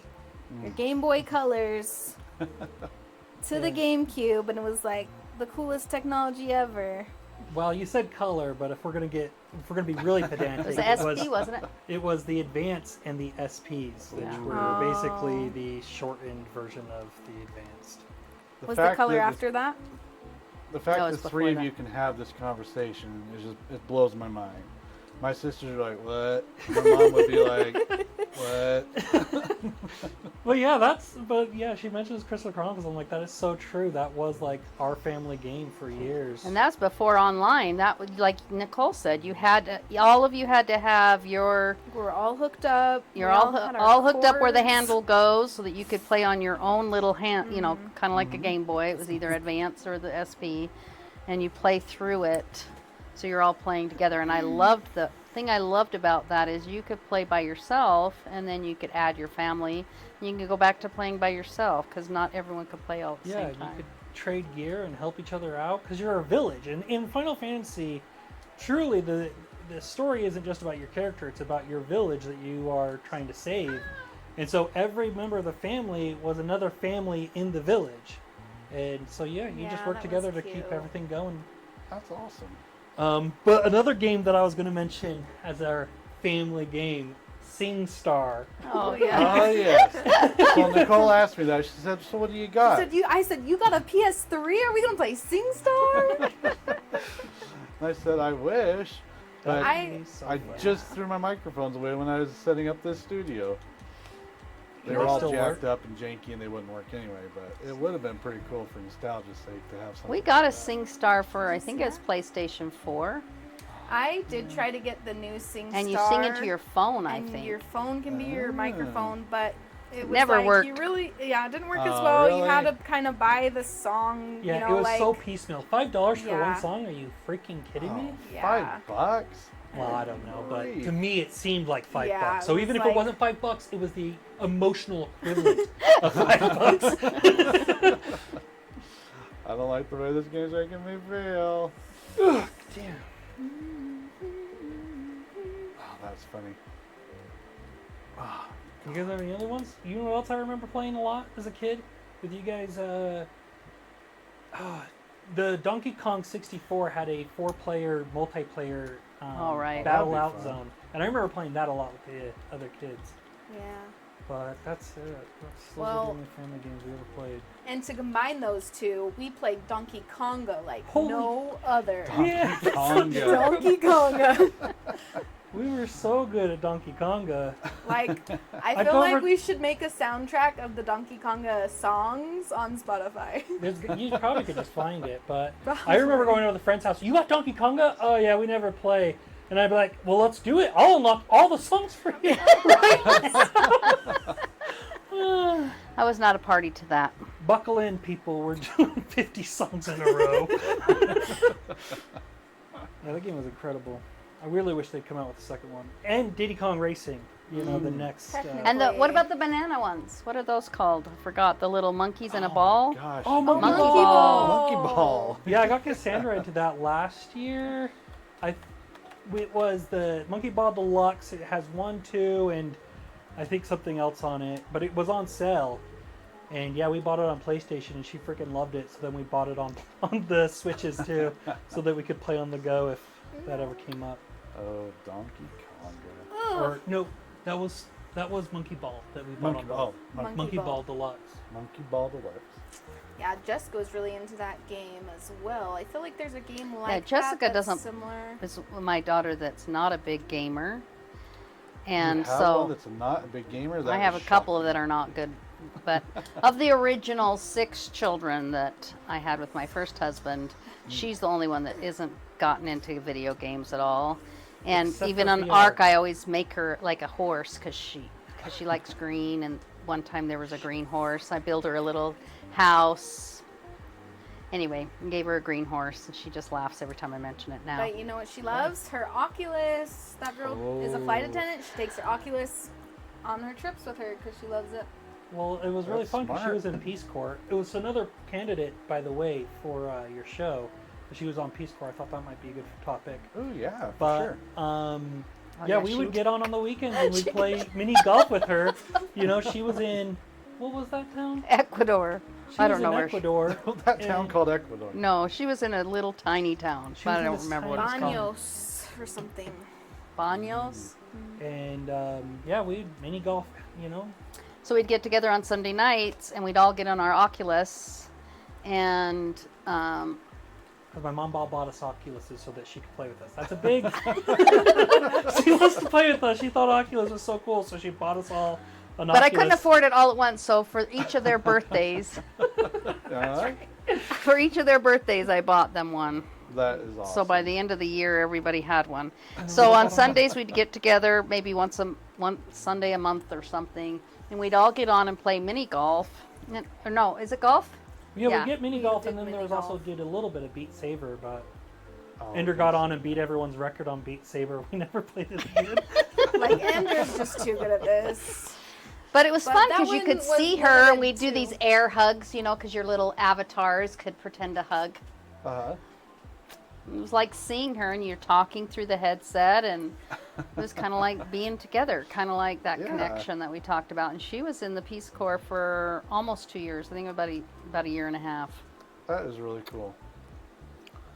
Well, especially once they added the like mouth movements Mm-hmm. to the quest, so it actually when they're talking, your avatar actually looks like it's talking. And if you could smile, it was so funny because the way my mom or Chris was playing, their character, you could tell they were all. It made it look like they were smiling. They'd just be sitting back smiling, and I'm like, "Are you actually smiling?" No, the avatar just thinks you're smiling. You look so high; it's hilarious. That is awesome. How much are Oculuses now? They come down quite a bit. No. Oh yeah, Oh, because they started coming out with the cheaper versions too. Well, even a couple of my kids didn't want them, and I was like, "Well, too bad. That's what I'm doing for Christmas. Your birthday this year." So get on there, find something you like. I don't think Melissa even uses hers. She would Yeah. have gone with us sometimes. Oh. Yeah, she did, but the one time, I just remember one time saying, "Oh, I borrowed that to one of her brothers." Oh, yeah. I'll tell him get on. I'll play Yeah. with him. Someone represent from Melissa's Oculus. Yeah, that was fun. Well, it's just interesting because some of the games, like with Beat Saber, had a max of like 4 or 5, whereas Yeah, one of the reasons we play like miniature mini golf. like you could have so many people. You could and have it was 8 kinda people at chaotic, once. You know how but- annoying it was? Whose turn is it? Why are we still on this hole? Because you had to find out of the 7 or 8 people we had on, Whose ball is this? Because you could all have your own ball. Who has the rainbow ball? Okay, it's Cinder's turn. Get over here and Because you'd start talking to ball. each other Well, doing and you'd side be- talk. In that game, each hole has a hidden ball that you find. So you might be, while other people are playing, you're looking for the lost hidden- golf ball. The lost, yeah, because every hole had a unique one that you could find, and then if you found it, then you could play with it. It would go into your pile of balls that you choose from, and then if you beat that level, you could play the Golf After Dark game that Yeah, I never got to that point, but Jessica, Jessica did. Jessica and was David like, would get there and play that a lot. yeah, and then you get hidden balls from the regular map, and then you get a putter at the end of the hard mode if you find all the clues. Because it wasn't always necessarily 1-to-1 on the holes like it was with the balls. You never got there, Nicole? You know, I didn't play that one as much. I don't get on my Oculus as much as I would like to. Same. Me too. But I've been getting on it more lately Well, Jessica's always asking me so to get that I on. can work out on Beat Saber and Supernatural, which is kind of like Beat Saber but more. Oh wait, I don't think I've exercise-based. turned this in. Arthur can tell you more about this. Ha ha ha. Oh, I need that! I need that! I Well, need too that. bad he's. Maybe I'll die and then start at the beginning. This guy has been rocking that world. But One yeah, shot. it's good times for sure. So Good what, times had by all. what is a game you guys have tried to play? You know, like stop trying to make fetch happen kind of thing. Like, we just can't get into this, David. Stop making us play it. Oh, well. That would be Ark. Yeah, well, and now there's Ark Ascended. Ark came out with a new Ark. It's basically Ark Survival Evolved, but remastered, and they called it Ark Survival Ascended. But with the Ark Survival ASA, it is crossplay now, and you can do mods. And so we've been playing the modded version, It's just like good old times. and it's called the Omega Mod. Shout out to the Omega Mod, hexenmods.com.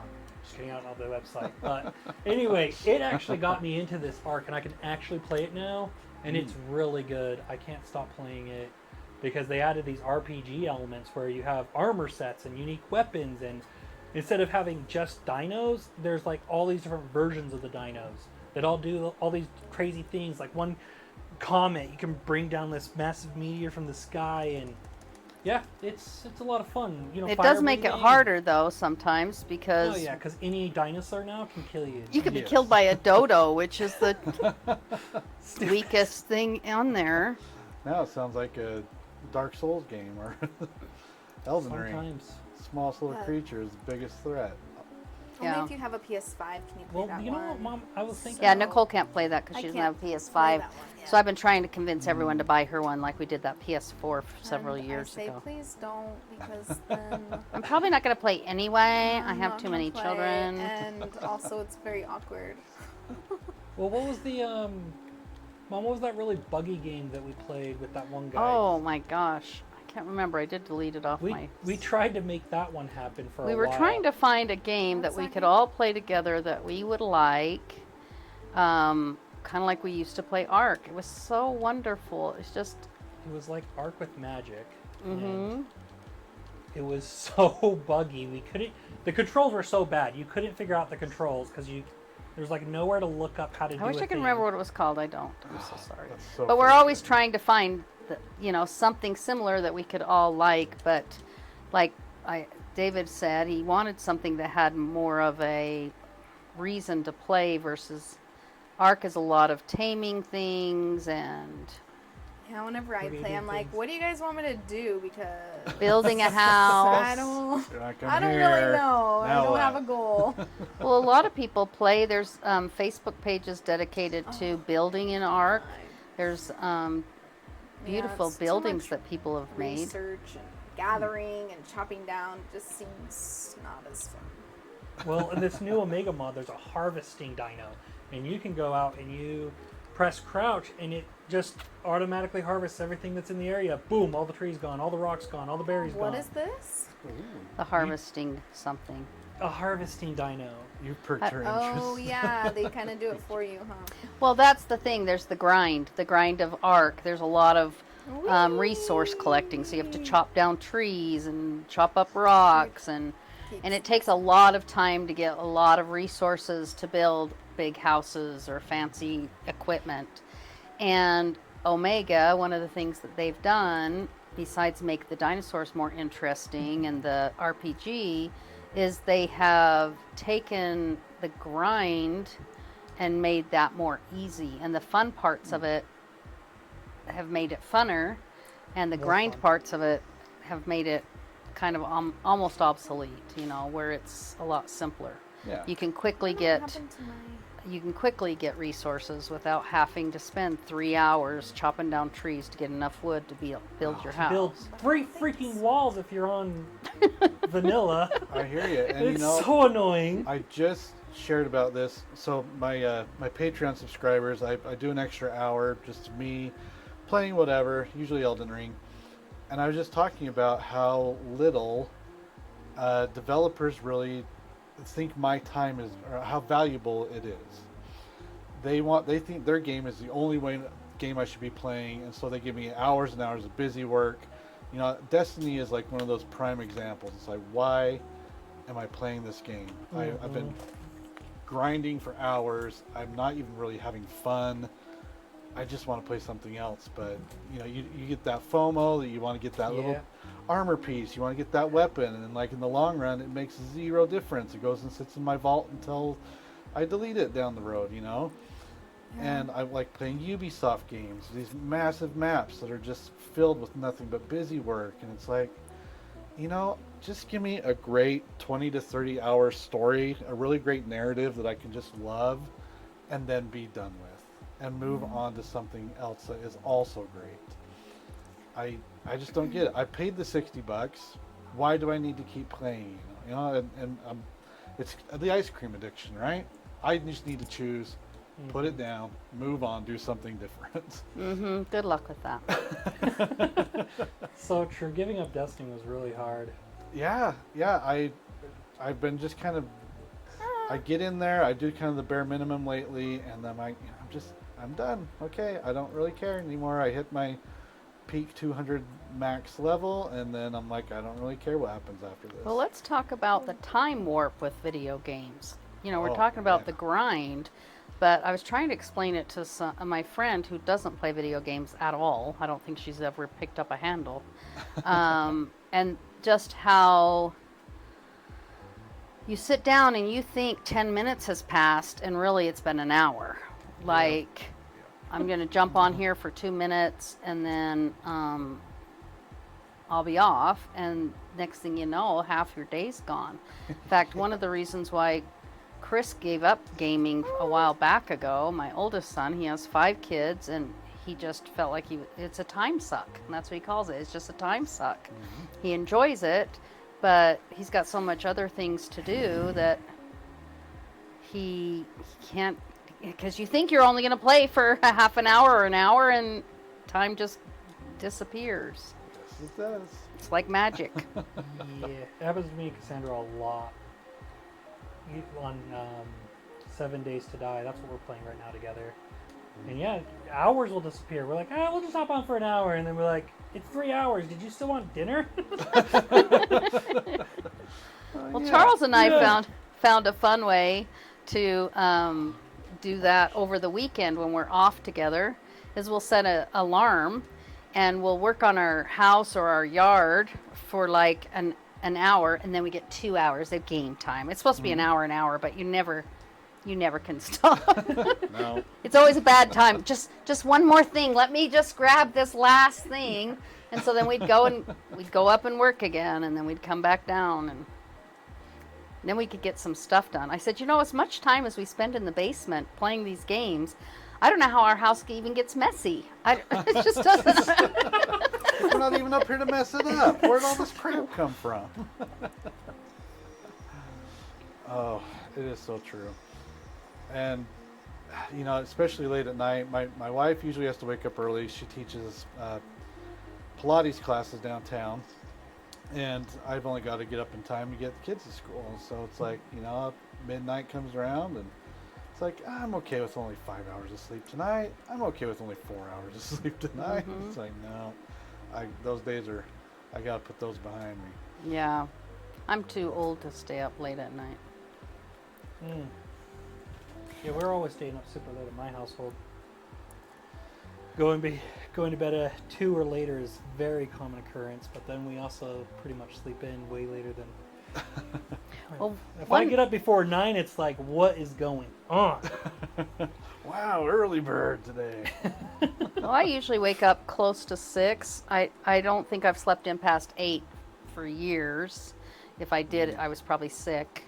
So I usually get up pretty early, and we go to bed at 8:30, hopefully asleep by 9, so we can get up about 5 in the morning. But we do get our 8 hours of sleep. But when I don't have to work, and since the kids have been, the kids meaning these grown-ups, these 30-year-old men, the kids are now playing Ark again. I've been playing Ark. We all played, all the husbands, wives, we all played. It was great. Lasted a couple of years or a year or something. And then they all moved on to other things. And so they don't really play. Chris is really the only one that keeps coming back. And he probably likes it as much as I do. What, and James? so James, yeah, he plays by himself. James never tells me he's playing, though. Oh. That means he doesn't want mom to screw something up. But what I do is I trick them and I follow them around. Anyway, so So you hear something? It's probably mom in the bushes I'm again. so excited that they're all playing, and so David and James both play really late. And so I'll get on and I'll jump on because I see they're playing, and I just follow them around. You can teleport, so I'll say you can teleport to someone in your tribe, so I just teleport to my tribe and follow them, whatever they're doing, because I'm whacked. Anyway, so I know the other night I was playing, and Jim had gotten off, and nobody else was on. I was just wandering around trying to find something to do. And all of a sudden I see David's character jump up. He runs over to this armor, this armor dedicated storage, looks at it for a minute. I don't know what he did to it. And then all of a sudden he falls asleep again. I was going to text him, what were you doing? Oh, I think that was the day I lost all my stuff. Oh, really? Yeah, That was so a dark day. so they recently came out with an update. Something went wrong. Everything the game was crashed crashing on me, and all my stuff, all my inventory, all my gear, gone. And so I thought, well, maybe when that game crashed, maybe I just dropped all my stuff on accident. So I'm just gonna check the armor stand and see if it's there, because then I'll check out all the other stuff because it has an auto sorter, so you can just drop your inventory and it just shoots it to wherever it needs to go. Really nice, I'm telling you. Yeah, a Nick, lot if of the you're grind into stuff. dinosaurs, you gotta check out this Omega mod. But I'm on it. anyway, so yeah, it wasn't there. So I'm like, I don't want to. It also has an inventory saver, so if things like this happen, the admins can actually go back and give you everything you lost, which is eventually what did have to happen. Well, So I didn't want to accidentally time out by playing and losing all those auto saves in case my dinos that I just picked up were in one of those. Anyway, do you know what though, Mom? I was gonna say, What? Cassandra and I got done playing some of these days, and I said, I'm just gonna do a little bit on Ark. 2 a.m. You were still up playing. I couldn't believe it. I'm like, what are you doing not playing this game? Way past your bedtime. Yeah, like I said, we usually go to bed about, well, it has helped not helped, hindered, I guess, really, since I've moved. So we have a game room down in our basement where we have both of our PlayStations, 2 TVs. We actually have 3 TVs, 2 PlayStation 5s, and a PlayStation 4, and 2 recliners, 3 recliners if you count the little kid one that we have for Emmett. And so we have this whole room set up downstairs, but my knee has been bugging me, and so going up and down the stairs has really been bugging it. So I moved my PlayStation up to the living room where we only have 1 TV. And so Charles and I usually play together, and then when it's bedtime, we turn them off and we go to bed. And since I'm upstairs playing by myself, Charles goes off to bed and doesn't say anything typically. That's hilarious. Well, he might. So what? You're It's just 10 like, o'clock, and you know whatever. I'm in a game, so I'm not paying attention to the time. And he's a lot more dedicated about being into bed at 8:30, and so there's lots of times that he'll go to bed and he'll just turn off the TV and kiss me goodnight and then go upstairs, and then I'm rushing to try and finish what I was doing and go upstairs too so we can go to bed together. And so I've been staying up later. But at my new job down in the surgical department, our times aren't as early. Some people are, but I don't typically go in that early. Mm-hmm. Whereas when I was up on labor and delivery floor, we work 6 to 6, 3 days a week. And so I had to get up, and he has to be to work at 6. And so we'd get up at 5 to get ready for work and go to work. And we work 5 minutes from our house. And so we would get up at the same time. So it was more critical that I would also go to bed because I wanted to get my 8 hours of sleep. Yeah. Whereas now, like today, I didn't have to be to work until 8:15. Tomorrow, I think I have to be to work at 8:30. You know what I mean? So it's not as critical to get to bed at 8:30, 9 o'clock as it was before. And so I've been pushing the limits a little bit and getting about 5 hours of sleep or 6 hours of sleep instead. And you do need less when you get older, right? So They it's all say good. that. You're not finding that to be quite so true. No. There's been periods in my life where I felt like I needed a lot less sleep. I supported my family for a long time after I got divorced with paper routes. I did these paper routes every day. And I stayed up really late when I was doing that, and I still would get up at 4 o'clock in the morning to deliver the papers. So, Oh. and I felt wide awake. That's a job I'll never do again. Paper routes. Oh, so early. I could not do it. Yeah. Well, I just remember Yeah, I being remember. Every afraid. day. David had a really hard time getting up. Dude, I'd have dreams. I still talk about this I can because see that. they'd come in and wake me up. Sunday papers. Everyone, the whole family would get up to help fold papers and load the Yeah. car. I they'd started come in and papers they- when I was 3 because of that. David, get up. Time. So I'd get up and I'd start folding papers, and then next thing I know, I'd be waking up. David, I told you to get up and fold. I was dreaming about waking up, folding papers, loading the car. Sometimes even and it was like that for That's like the going to school and worst. everything. Well, I could not just wake up. remember waking up like at 2:30 and thinking, oh, I slept in. And then it wasn't really that I slept in. And I thought when I quit doing the paper routes that I would continue doing that and like wake up and think like woke up at 7 and because I would typically go back to bed when I'd get home with the early morning paper route. And when I'd wake up, I'd be like, did I forget to wake up and do the paper? And I thought I'd do that again after I quit, but I never did. My brain knew that it was done. That's fun. That was wild.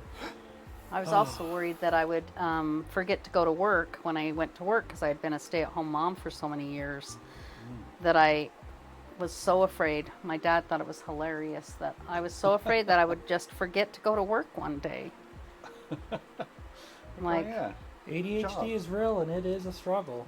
well, my dad would say to me, well, if you're so worried about forgetting things, why don't you write it down, put it in a calendar? I'm like, Dad, would forget to look at the calendar. Yeah. Oh, that's crazy. All right. RN time. Oh, no. I know you don't want to talk about work, but it is. No, I don't want to talk fascinating. about, yeah, for sure. and I'll- Tell me. I'll tell you Ask why. me all the questions. So, the doctors, right? They're the big authoritative figures. Sure. But any hospital stay, you see them twice. You know. Yeah, your nurse is 3 definitely the times. one that's taking care of you. Exactly. And you get this wonderful rapport with your nurses. They're the ones who are doing all the super stuff you're embarrassed to have done. You know, I mean, I'm sure you've seen so many butts you couldn't even count how many butts. I don't even think about it.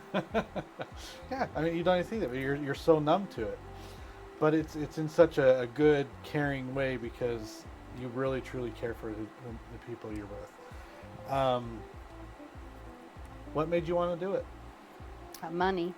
Money's always good. Yeah, so like I said, I was a stay-at-home mom for most of the time my kids were growing up. My oldest son, I worked until I had him, and then I was supposed to go back to work, and I just couldn't bring myself to leave him at home. So I ended up not going back. And I just stayed home with my kids, and then when I got divorced, I did start the paper routes before that because my oldest boys wanted to do paper routes, and so they started it, and then had to drive them on Sundays anyway, and then they got tired of doing it, and anyway, just progressed into our basically a family fund. And so we did do that, but I didn't really work a lot while my kids were growing up. Little, Tupperware lady stuff, things like that. But no full time. And I, as a stay-at-home mom, you are so busy with things. I couldn't figure out how women had time to go to work. 8 hours a day, I wouldn't have time to do that. But when I got divorced, maybe my first thought, but one of my very first thoughts was, okay, now I got to support these people that live here. And so I got a bunch of other kind of paper routes and did that for a while. And then someone told me, you can't just keep doing these. You need, because my car would break down and have to borrow a car from someone, and we were super poor. You take me out of school so that No, I did not take you out of school. Because I was the best one to do that. David was the best. I will say that. But I'll stop saying it when it's not true, which is another dimension. Anyway, so someone said you really need to go back to school and get a career. And so I reached back into my youthful mind and tried to think of what I had wanted to be. And I always wanted to either be a teacher or a nurse. And so I checked into it, and being a teacher was 4 years, and being a nursing school was only 2 years. And so that's the main reason I did it. It was shorter. I needed to get out there and start making money so I could provide for our family. So that's what I started, and then I realized that nursing school was also 4 years. It was just 2 years of prerequisites and 2 years of nursing school. I could have been a teacher. I kept telling myself that all through my life. I could have been a teacher. Could have been a contender.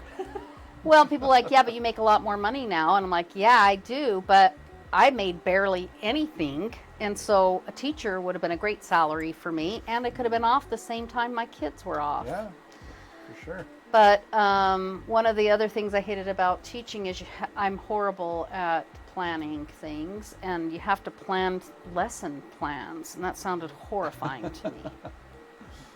But I decided about halfway through nursing school, so I'd already done all my prereqs, and I had done a year of nursing, and then I had a year left.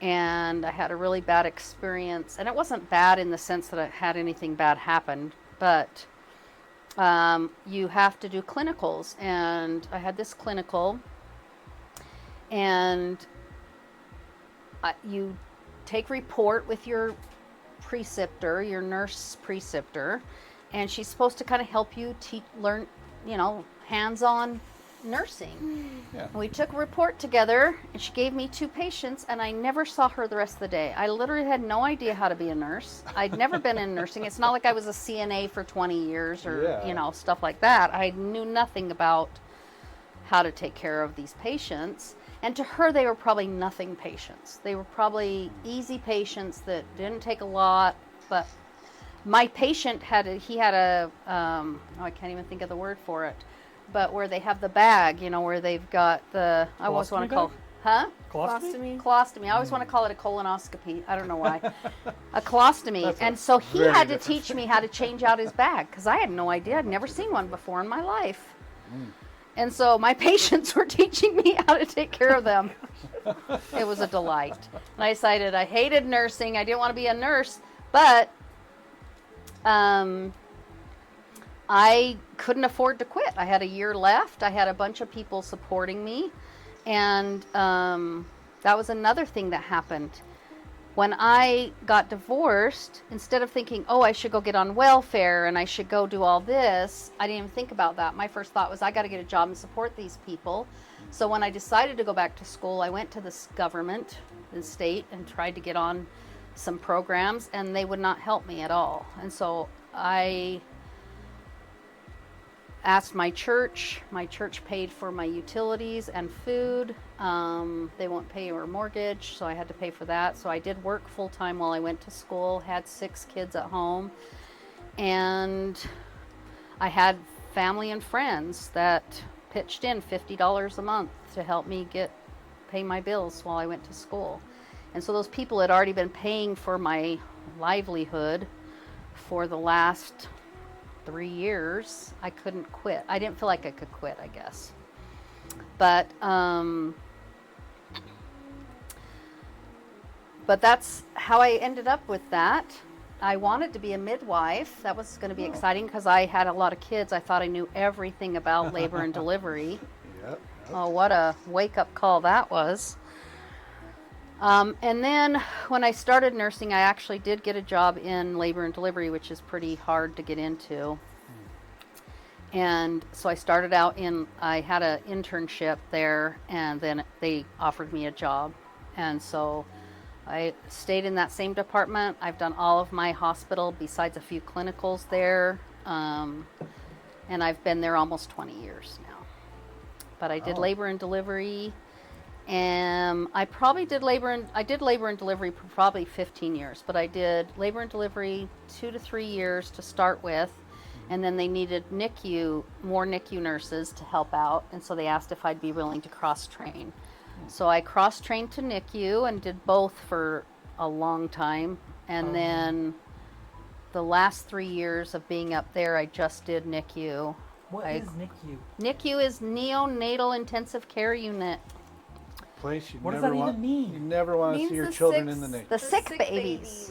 Well, Sick I know what it babies. is. I'm just saying. You guys Okay, can't sorry. use- You Sorry. got people watching who might not know. My what- mom did what? Anyway, Okay, yeah, the sick even babies. knows. So I've been doing that for like I said, I've been doing that for a really long time, but exclusively doing NICU and not doing labor and delivery probably the last 3 years. And then our hospital, not even just our hospital, all the hospitals within the valley or probably the world, births are down. Births are down. People are not having as many kids as Yeah. they used to. Some people are choosing not to have children. And so just birth rate is down in general in all the hospitals. So ours went down significantly. And so when you have less babies being born, you also have less sick babies being born.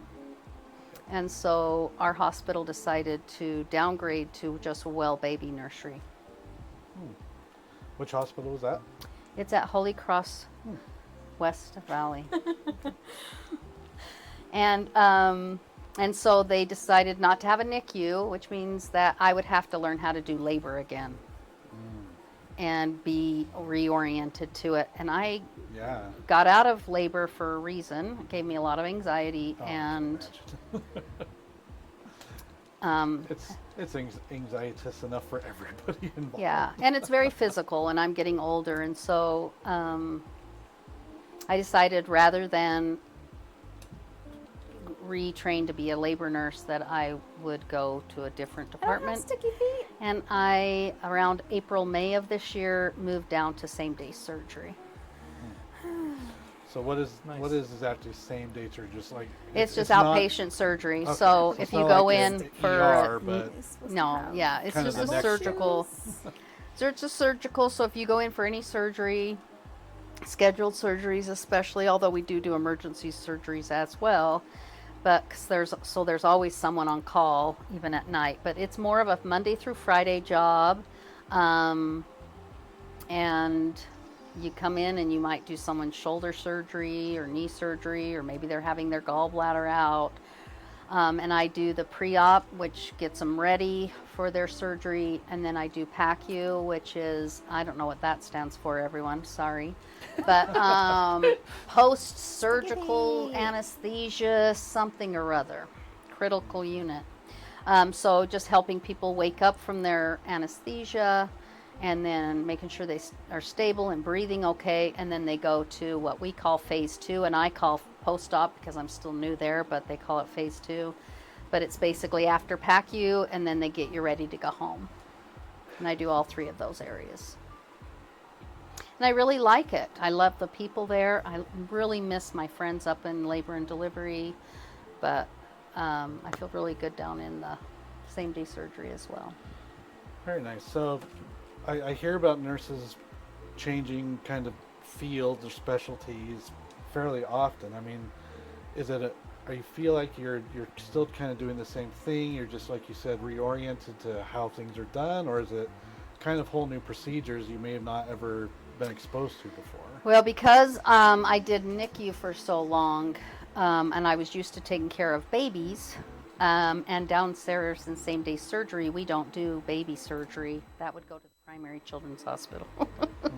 I deal more with adults, and I felt like I was completely out of my element. And so I had to basically relearn how to be nurse, I felt like. I probably didn't really. There's probably some basic nursing skills that I don't even recognize in myself, kind of like I don't recognize what are normal, like NICUs just seems like a normal word to me, but some people may not know what it means, like David said. Yeah. You know, so I did it's a whole different area of expertise for sure. It's a little bit more laid back in the sense that there's not a lot of critical things happening in my area. They're typically scheduled surgeries, most of them. And so, and if something, you come in for your surgery and something's not right with your vital signs or whatever, they'll just cancel your surgery. They're not typical emergencies. Whereas with NICU babies, you deliver a baby and it could need CPR, it could need, you know, a bag and mask, it could be literally trying to save that baby's life. And so, and you never know when that's going to happen. Yeah, our oldest passed meconium in the birth canal and breathed in a lot of it. We ended up in the hospital. So we got a lot Yeah, of that was those scary. kind of things where the babies I don't know what it had aspirated on their Poopers. meconium, which is poop, everyone who doesn't know. Oh, gross! But at our hospital, we had what's a level 2 NICU. So there's well babies, which are level 1 nursery. Level 2 is kind of sick babies, kind of like middle of the road babies. Babies that might need an IV, just oxygen, not necessarily a ventilator. Like we didn't do ventilators at our hospital. But if they needed oxygen, we'd give them oxygen. A lot of feeder, we call them feeder growers. So babies that just need to gain weight, they have to kind of figure out how to eat, and so you do tube feedings. We had Well, that's it not wasn't what- uncommon to have babies that were born addicted to drugs, so we do those babies that are withdrawing from drug addiction. That's horrific. But we didn't take babies that were less than 34 weeks, and so if they were 32 weeks, they would go to another hospital, typically Jordan Valley, which is now Holy Cross, also Jordan Valley, out in West Jordan, because they are a level 3 nursery. So they took babies, I don't know how low they take them, but maybe 28 weeks or something. They do have babies that are on ventilators and things, so they're a lot higher acuity of care.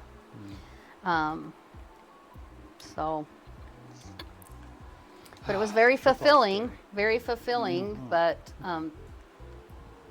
this is not as stressful for me. I can imagine. I mean, they're so little and helpless and frail and eat you I up. want to keep doing that. All right, This so guy's hard. same question that I asked your daughter. Wow. What do you think the most important skill, maybe a personal skill or personality trait, do you think is most important in nursing? Compassion, probably, or something along those lines. We don't think about customer service as a skill, but it's kind of a lot of customer service. It's like when I first applied for that job, I was telling my eventual manager, I was like, well, I've never worked in healthcare. I don't know anything about, these kinds of things. She goes, those things I can teach you. I can teach you the mechanical things. I can teach you how to start an IV. I cannot teach people how to care and be kind to others and to care about people. That's the kind of thing. She says, I'm more worried about that trait than I am on if you're going to be good at starting IVs or because those things are learned. Difficult people. Yeah, You're either ornery good with them people. or you're not. Yeah, ornery people are ornery people, and I just got one. when you doesn't count. Sorry. It's pretty adorable. sharing my soul over here, Nicole. So sorry. Anyway, she says that you can't teach that. You can't teach compassion. You can't teach caring and empathy for others. So that still is probably my strongest strength. I still feel, it's so dumb, but I still feel like a new nurse sometimes because I feel like I was early 40s when I became a nurse. So my whole personal identity is as a stay-at-home mom who was raising kids, and I sometimes I don't want to talk about being a nurse because I feel so inadequate as a nurse, even though I am a good nurse. Yeah. And I'm proud of you. thank Aw. you. I don't know if I've ever told you that, but I also use your story a lot when people are like, it's too late for me to change. When I was like working in the food industry. My mom, she's 40, she became a nurse. I'm just saying. Well, it was probably do really, it really too. hard. I mean, I was 38, I believe, and Non-traditional student. We loved them. I I had went to Westminster, and whenever we had an older person, we're like, this is so cool. well, I had 6 kids at home, and in case you haven't met any of them, they were all crazy. So And right here. trying to work full-time to support us because Alan had a really hard time. He had bipolar, and he had a really hard time keeping a job. And so, he'd be working along, and then he'd come home, and he'd lost his job either because he got mad and quit, or he got mad and did something that pissed them off, and so they were like, you're out of here. And so it wasn't very, I used to joke, I said, I wouldn't care if he had an affair if he would just keep a job. No matter what, just keep your dumb job. That's hilarious. That doesn't count. Anyway, but so I needed to make sure I could make enough money because he wasn't consistent enough bringing in income. I never expected to really get consistent child support. I will say one thing for him though, that when he was working, he gave me half of everything he made. And Wonderful. that I think says a lot about him as a Yeah. person. He was Absolutely. crazy, but he Responsible crazy. he just cared about his kids a lot. Yeah.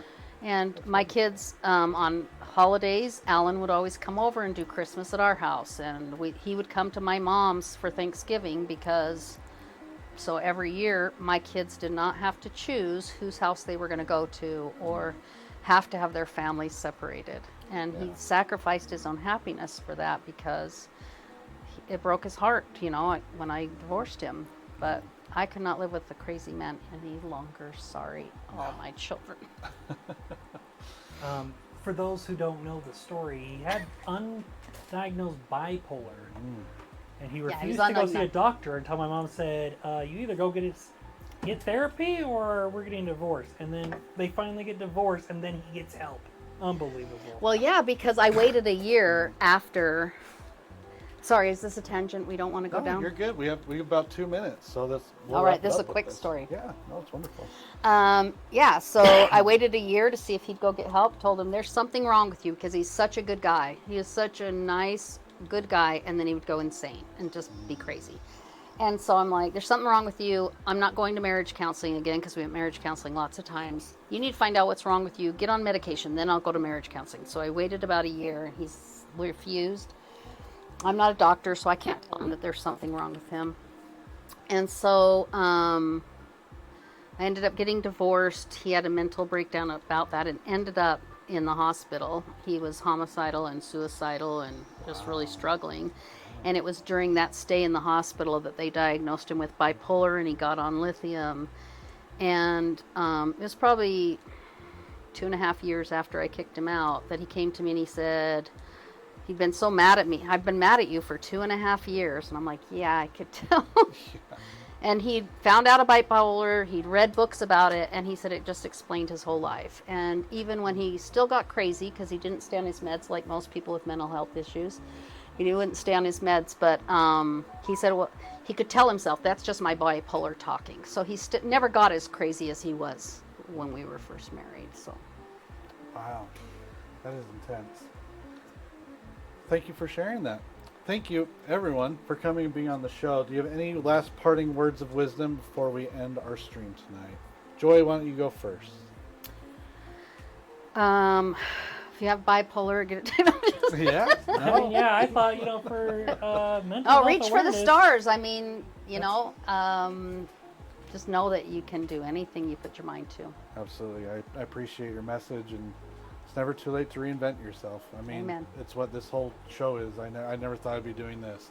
I'm still looking for work. Don't want to quit my day job of applying for something, that will bring me, lasting happiness and a good paycheck. But I'm really enjoy doing this show. I've been loving meeting new people, and just talking about whatever. It's fascinating, people's stories. Nicole, how about you? Yeah, just at the end there, I was just thinking about my mindfulness classes and just how thoughts are just thoughts and letting Give it us a go. plug. Where's a website? Oh, yeah. So I'm at enjoyfamilylife.com. You see on my gaming handle is Enjoy Family Life. So no E, just NJOY, Family Life, because I love family life. I'm all about it. And yeah, if you have any allergies or addictions or trauma, come see me. Very cool. David, you'll be on the show many more times, I'm sure. Yeah. What do you got to say today? If you got a friend that you're worried about, reach out to them for, Suicide Awareness Month. And if you think you're in danger yourself, get some help. And then, I was just thinking,